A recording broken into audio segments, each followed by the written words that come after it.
Life के अनुभवों के आधार पर आप कुछ ज्ञान देते हैं तो उसे क्या कहा जाता है? दर्शन कहा जाता है। क्या हिंदू सभ्यता में और वैदिक काल में कुछ कंपैरिजन करके देखते हैं। हिस्ट्री क्लास 12 खान सर के द्वारा पढ़ाए गए इतिहास को हम संक्षिप्त में पढ़ रहे हैं। आज क्लास 12 को पढ़ेंगे। पिछली क्लास में हम वैदिक काल पढ़ चुके थे। वैदिक काल के निर्माता आर्य थे। वैदिक काल में 6 प्रमुख दर्शन है जिसे षष्ठ दर्शन कहते हैं। जीवन के अनुभव के आधार पर जो लिखा जाए वो दर्शन होता है। पहला सांख्य दर्शन जिसे कपिल ने लिखा, दूसरा न्याय दर्शन जिसे गौतमी ने लिखा, तीसरा योग दर्शन जिसे पतंजलि ने लिखा, चौथा वैशेषिक जिसे कनाद ने लिखा, पांचवा उत्तर मीमांसा जिसे वाद नारायण ने लिखा, छठा है पूर्व मीमांसा जिसे जैमिनी ने लिखा। हिस्ट्री के 3 भाग। पहला प्राग ऐतिहासिक, इसमें पाषाण काल था। दूसरा आदि ऐतिहासिक, इसमें सिंधु सभ्यता था। तीसरा ऐतिहासिक काल जिसमें हम वैदिक पढ़ रहे हैं।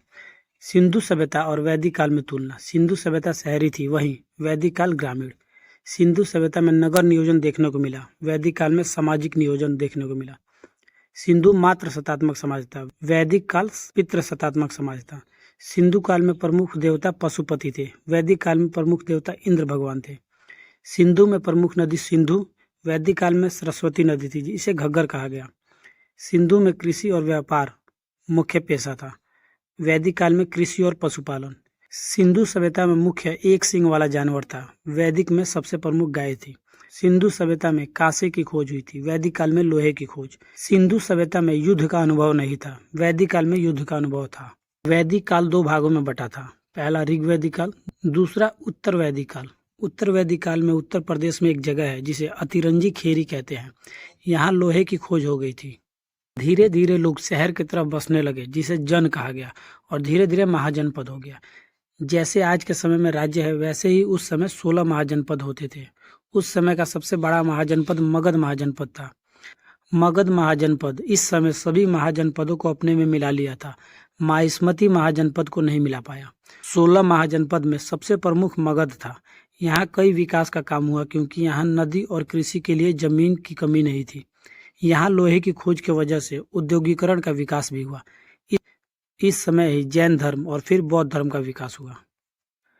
6ठी शताब्दी में जब महाजनपद का निर्माण हो रहा था तब उसी समय लोगों के अंदर बौद्धिक विकास होना शुरू हुआ, जिस कारण से बहुत से संप्रदाय बने जिसमें 2 ही सफल हुए, जैन धर्म और बौद्ध धर्म। जैन धर्म में तीर्थंकर को माना गया है। इसमें लिखा है कि संसार दुखों से भरा हुआ है, जब हम यहाँ मरेंगे तो जन्म ले लेंगे किसी न किसी रूप में, इसलिए जन्म और मरण से मुक्ति दिलाने वाले गुरु को तीर्थंकर कहा गया। जैसे हिंदू धर्म में अवतार की चर्चा है और सिख धर्म में गुरु की, इस्लाम में पैगंबर की, उसी तरह जैन धर्म में तीर्थंकर की चर्चा है। जैन धर्म में कुल 24 तीर्थंकर हुए, जिसमें पहले तीर्थंकर का नाम था ऋषभदेव। इन्होंने जैन धर्म की स्थापना की। तीर्थंकर योग्यता के आधार पर होते थे, इसलिए एक तीर्थंकर से दूसरे तीर्थंकर के बीच में 100 साल का गैप हो जाता था। ऋषभदेव ने हिमालय के पर्वत पर तपस्या की और मोक्ष प्राप्त किया था। मोक्ष का मतलब जन्म और मरण से मुक्ति होता है। 23वें तीर्थंकर पारसनाथ थे। इनका जन्म वाराणसी में हुआ। झारखंड में एक जगह है समेध शिखर, वहां ही इन्हें ज्ञान प्राप्त हुई, इसलिए इस शिखर का नाम पारसनाथ हो गया। झारखंड की सबसे ऊंची चोटी पारसनाथ की चोटी को कहते हैं। इन्होंने कहा था कि मोक्ष मिलना बहुत ही कठिन है, इसके लिए हमें चतुरायण धर्म को ध्यान में रखना होगा। 24वें तथा आखिरी तीर्थंकर महावीर स्वामी थे। इन्होंने पंचायन धर्म के बारे में बताया।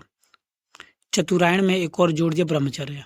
चतुरायण में पहला था कभी भी धन संग्रह नहीं कीजिए, दूसरा था चोरी नहीं करना, तीसरा झूठ नहीं बोलना, चौथा हिंसा नहीं करना। इन्होंने एक ब्रह्मचर्य जोड़ दिया जो 5वां हो गया। इन्होंने कहा कि यदि आप एक ब्रह्मचर्य नहीं फॉलो कर पा रहे हैं फिर आप बाकी के चतुरायण धर्म का भी पालन नहीं कर सकते। जैन धर्म के वास्तविक संस्थापक महावीर स्वामी ही थे। इनका जन्म बिहार के पटना के वैशाली जिला के कुंड ग्राम में हुआ 540 ईसा पूर्व। इनके पिता थे सिद्धार्थ, माता थी त्रिशला, भाई थे नंदीवर्मन। इनका विवाह यशोदा से हुआ। इनकी बेटी का नाम प्रियदर्शी था, अनुज्या भी कहते हैं, और दामाद का नाम जमाली था। महावीर स्वामी 30 साल की उम्र में राजसी जीवन छोड़ तपस्या करने निकल गए। 12 साल के कठोर तपस्या के बाद इन्हें ज्ञान की प्राप्ति हुई जाम्बिक ग्राम में साल वृक्ष के नीचे रिजुपालिका नदी के तट पर। जब इन्हें ज्ञान प्राप्त हुआ तब ये वर्धमान या जीन कहलाए। इन्हें निग्रोथ यानी बंधन से मुक्त कहा गया। आगे का क्लास कल समझा देंगे। किसी को दिक्कत?